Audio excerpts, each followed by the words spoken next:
नमस्कार दोस्तों, सिन्हा स्टॉक्स की यूट्यूब चैनल में एक बार फिर से आप सभी का बहुत बहुत स्वागत है। और आज हमें बैंक निफ्टी की क्लोजिंग मिली है 52,301 पे। यहाँ पे आप देखोगे लगभग 110 पॉइंट ऊपर जाके बंद हुई है बैंक निफ्टी। अगर निफ्टी को देखते हैं तो निफ्टी यहाँ पे 80 पॉइंट ऊपर बंद हुई है। निफ्टी का वीडियो अलग से आएगा, जरूर जाके देखिएगा।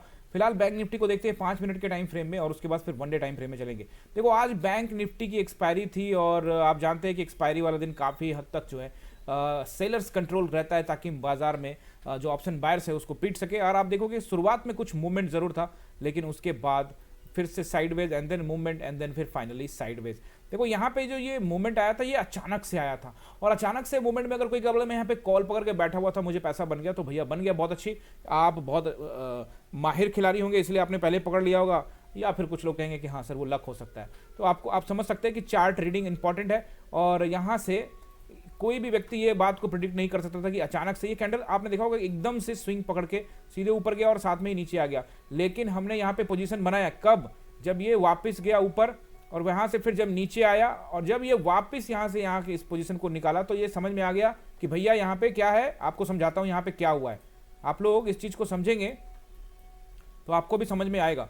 देखिए, सबसे पहले यहाँ पे एक तो बाइंग होती है अचानक से, एक्सपायरी इंपैक्ट समझ के इसको मैंने छोड़ा, लेकिन मैंने देखा कि एक और कैंडल बैक टू बैक ऊपर चली गई, लेकिन इसको भी एक्सपायरी इंपैक्ट समझ के मैंने अवॉइड किया। और क्लास में साफ साफ बोल दिया कि भाई अभी फिलहाल इसको हम लोग क्या कर रहे हैं, अवॉइड कर रहे हैं, नहीं जाने वाले हैं।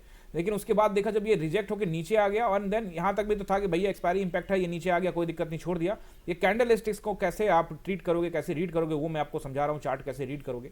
फिर उसके बाद देखा मैंने यहाँ पे कि ये ग्रीन कैंडल बन गया, और ग्रीन कैंडल बनने के बाद फिर मुझे उम्मीद हो गया कि यहाँ से अब बाजार जा सकता है। लेकिन बाजार तेज नहीं गया, यहाँ पे मैंने कॉल पकड़ा था, छोटा प्रॉफिट में निकल गया। लेकिन ब्लास्ट किस तरफ हुआ? ब्लास्ट हुआ निफ्टी में, वो निफ्टी वाले वीडियो में बात करेंगे। निफ्टी में अच्छा ट्रेड बनाया आज, थोड़ा सा आज ओवर ट्रेडिंग हुआ है, लेकिन गाइज हर ट्रेड में प्रॉफिट हुआ है, तो इसीलिए कोई दिक्कत नहीं है। लेकिन आज आप देखोगे निफ्टी का चार्ट भी देखोगे तो इसी तरह का चार्ट था, बट कोई दिक्कत नहीं है। अगर आपका भी ओवर ट्रेडिंग हुआ है, आफ्टर ऑल प्रॉफिट में रहे हैं, और ऑलमोस्ट सभी ट्रेड में प्रॉफिट हुआ है। एक ट्रेड में वहाँ पे एसएल हिट हुआ है, लेकिन सभी ट्रेड में यहाँ पे प्रॉफिट हुआ है। बैंक निफ्टी में एक ही ट्रेड पकड़ा था, और अवॉइड करने के लिए क्लास में भी कह दिया था कि भैया एक्सपायरी है और साइडवेज हो सकती है।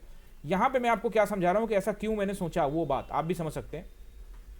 पहले देखिए कि यहाँ पे काफी देर से मार्केट फर्स्ट 5 मिनट पे काफी बड़ा कैंडल बनाने के बाद धीरे धीरे यहाँ साइडवेज जैसा था, लेकिन अचानक से मूवमेंट आ गया। अब मूवमेंट आ गया तो मान लो ये सेलर कंट्रोल मार्केट है और वो अपना पोजीशन बनाए हुए हैं, तो एकदम से बाइंग हो गई, यहाँ ऊपर चला गया, तो सेलर्स का पोजीशन खतरे में आ गया, तो वो उन्होंने बेचा, बेच के वापस बाजार नीचे में उसी जगह पे ले आए जहां से वो एग्जिट कर सकते हैं। एंड फिर फाइनली वहां पे उन्होंने एग्जिट कर दिया, और जैसे एग्जिट किया यहाँ पे बायर्स फिर से मार्केट को कंट्रोल में लेके ऊपर लेके चले गए। तो आपको ये समझना पड़ेगा चीजों को कि पहले बाजार ऊपर गया और ऊपर गया, यहां तक गया, तो ये जो सेलर्स थे वो मतलब कि जो कॉल राइटर्स थे या फिर जिन्होंने अपने पोजीशंस को शॉर्ट किया होगा, उनका पैसा डूबा हुआ था, तो वापस से उन्होंने अपने स्टॉक को सेल करके नीचे लेके आए और यहां से उन्होंने एग्जिट कर लिया, अपने भाव में ले आए। यानी कि 100 रुपए में खरीदा, लेकिन मार्केट चला गया 50 रुपए, उनको 50 रुपए का घाटा हो रहा है। एक बात कह रहा हूं मैं आपको समझाने के लिए कि 100 में खरीदा लेकिन मार्केट चला गया 50 पे, तो उनको घाटा हो रहा है। तो उन्होंने कहा कि एक काम करो, और बेचो और बेचो और बेचो, ताकि जो मार्केट जो है उनके फेवर में आए। तो इसलिए यहां पे क्या था कि मार्केट जो है, अगर उन्होंने बेचा हुआ था तो यहां तो भाव तो बढ़ता चला गया, तो भैया उनको तो नुकसान हो रहा होगा। तो वैसी स्थिति में वो बाजार को नीचे लेके आते हैं और एग्जिट करते हैं, एंड देन फिर वापस सेलर्स यहां पे निकलते हैं और बायर्स यहां पे कंट्रोल करते हैं। तो वैसी स्थिति में आप यहां पे एक मोमेंटम को पकड़ सकते हो, बट यहां पे कुछ हुआ नहीं, छोटा सा मोमेंटम आया, मुझे छोटा प्रॉफिट में निकलना पड़ा, एंड देन यहाँ पे वापस देखोगे साइडवेज हो गया। तो यहाँ पे कामकाज करने लायक कुछ नहीं था। निफ्टी में असली कामकाज किया वो मैं आपको निफ्टी वाले वीडियो में बताऊंगा। वनडे टाइम फ्रेम में आइए, यहाँ पे वनडे टाइम फ्रेम में हम लोग यहाँ पे एक बार सपोर्ट एंड रेसिस्टेंस को देख लेते हैं। देखो पिछले 3 दिन से मार्केट क्या कर रही है, 1 जून में कामकाज कर रही है, तो सपोर्ट एंड रेसिस्टेंस ऑलमोस्ट वही है। आज लास्ट वीडियो में आप लोग को बताया था कि 52,300 का एक इंपॉर्टेंट नंबर निकालता है तो 52,500 तक जा सकता है, लेकिन गया कहां तक, 52,446 तक, यानी कि लगभग इसका हाई जो है वो 52,444 है। तो 450 तक गया था, ठीक है, कोई दिक्कत नहीं है, और वहां से फिर से रिजेक्शन हो गया, हमने अवॉइड कर दिया था गाइस यहाँ बैंक निफ्टी को। अभी यहाँ पे आपको नोट करना है सबसे पहले रेसिस्टेंस, अगर थोड़ा सा भी गैप डाउन होता है तो 52,300 का नंबर क्या रहेगा, वो आपको यहाँ पे रेसिस्टेंस का ही काम करेगा, यानी कि 52,300 आपको, यानी कि 52,300 ये रेसिस्टेंस का काम करेगा।